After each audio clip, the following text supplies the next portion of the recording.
Welcome to Movies, Films, and Flakes Data. I am Mark Hoffmeyer, and joining me is a man who now knows, well, kind of knows, what Miak is. It's David Cross. Hey man, what's going on? Dude, so this makes me so happy that you went out and wrote this. You researched, you wrote, so this is the first MFF Data episode where it hasn't been about one of my articles, it's been about yours. And I think it's perfect, and it puts a smile on my face. And when you sent this article to me, which you can read at moviesfilmsandflicks.com. Also, David is the host of Award Wieners podcast. Check it out pretty much anywhere you can check out podcasts where they watch a movie that won best picture at the Oscars, and they match it up with a food pairing involving hot dogs. It'll blow your mind. So would you put Miak on one of your hot dogs? Would I put Miak? Yeah. I absolutely would, though I'm going to be honest with you, I think it would be a weird pairing. But I have made very weird hot dog recipes, so I have a stomach for it. All right, so this article that you wrote, it's entitled, What Exactly is Authentic Bulgarian Miak? In parentheses, mostly logical explanation. So where did this come from? What was the kind of... So we recorded an episode about this movie, but like, have you been interested in Miak for a long time? Yes. So one, I love Ernest Scared Stupid. I love it. It's probably one of my favorite kids Halloween movie. It's up there with like Hocus Pocus, and for me it's better than Hocus Pocus, but I know that's a controversial statement. There are people smashing things right now that you said that. There might be someone across the street with a sniper rifle. No, I love the Ernest character. I love him so much that a couple years ago, actually as a grown-ass adult, I dressed up as Ernest and went to the office on Halloween.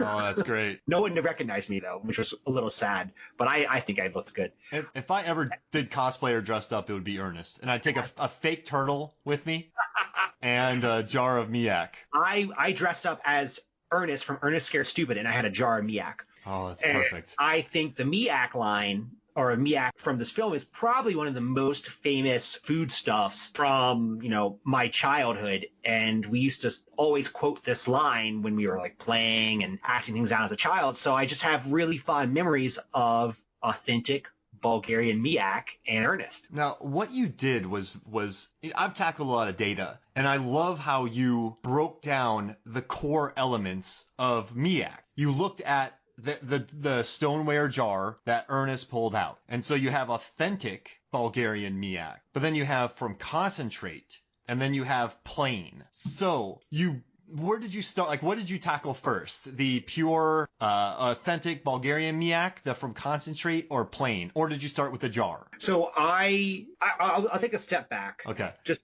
to put you in the mindset I was in. So I wanted to figure out what Miak was, and my initial assumption was that it was some type of fruit or jam. And that's because I was looking at the jar. So I guess the answer to your question is I started with the jar. And if you look at it, it has a seal. So it has a seal, so it closes. It's not like a normal jar. It doesn't unscrew. So I spent time just trying to figure out what type of jar this was. And it turns out that it's stoneware. Specifically, it's what is known as a cheese crock. And once I figured out what the jar was, it kind of blew my mind and changed the entire process of what I was researching. Because originally you and I thought, there are some Bulgarian, fruit stuffs, and they do have jams specific to the region, jellies. So we initially thought it was like a jelly, correct? Yeah, I would 100% thought it was a jelly, and that I was going to just back into it and start for the premise of the jelly and then prove that it was. And I was wrong, completely wrong. And the jelly, we did find jelly though, correct? What was the jelly that we wanted to start with that was out of Bulgaria? The medlar jelly. Medlar jelly, yeah. And it's from, quote, bleated fruit, which means like it looks rotten, but it's not. And that is something that's pretty common in Bulgaria, and it's from, I guess, Rome. Romans brought it to Bulgaria.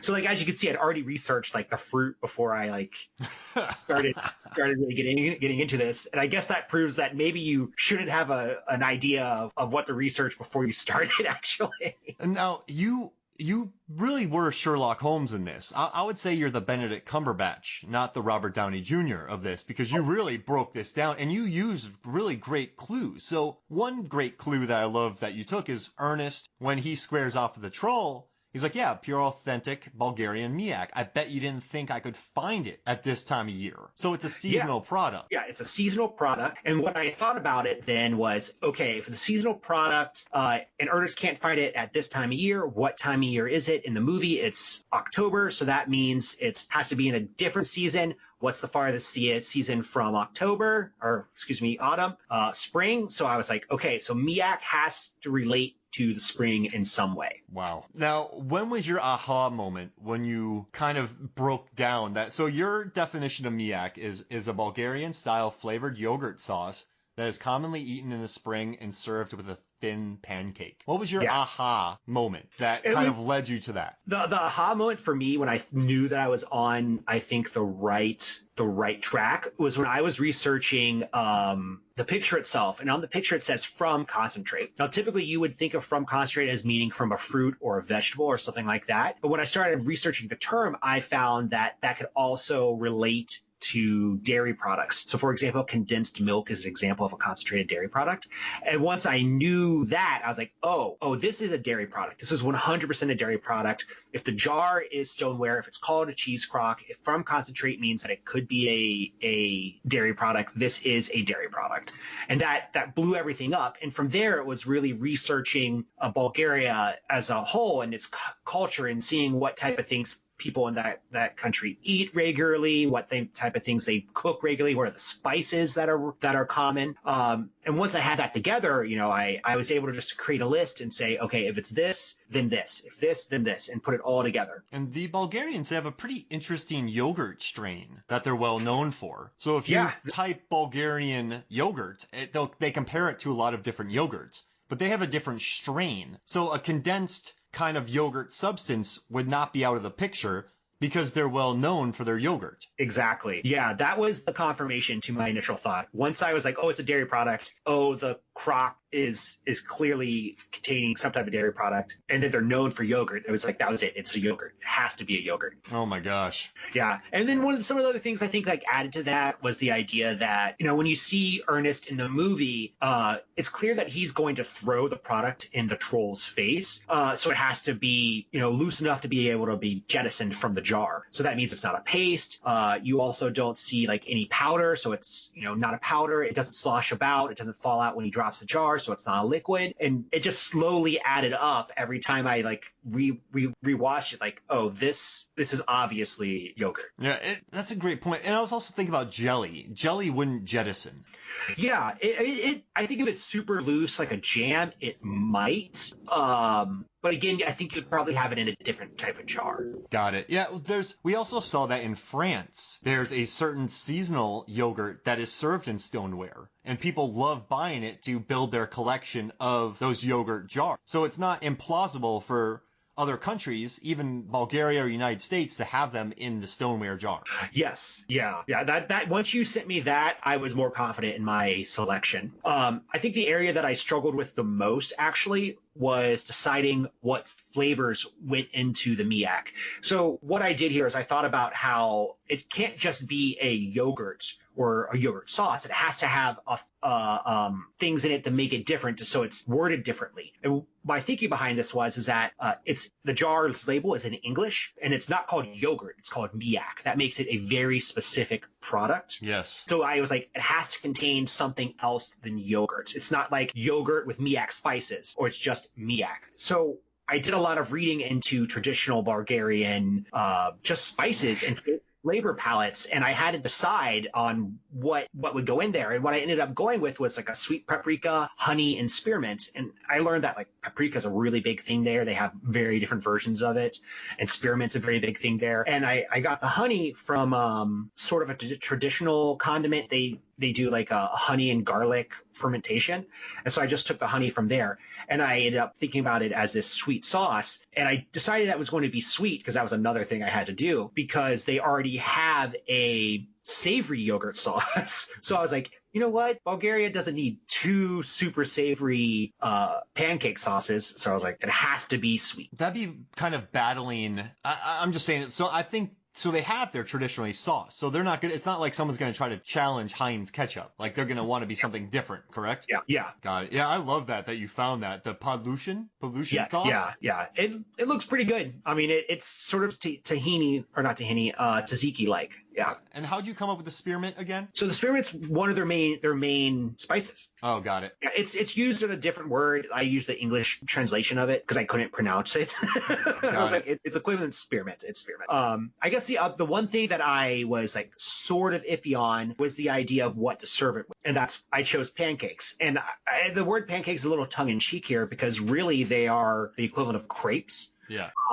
And when I was doing, again, my research reading into food, like crepes are sort of a thing in Bulgaria, similar to where they are in, I believe, France. And I started then researching Ernest himself and found that he had done pancake commercials. And it set off this domino effect in my mind. And what I realized was that if Ernest had done pancake commercials, Ernest, the character, probably likes pancakes. If he likes pancakes and knows where Bulgarian Miak is, he probably puts that Miak on his pancakes. I mean, on the drive from Old Lady Hackmore's place, they stop there and they get it. Yeah, he has to know where to get it and where it's at. So, I love this. I love that you put this thing together. Well, thank you. It was a lot of fun, honestly. I mean, I just like the questions that you asked.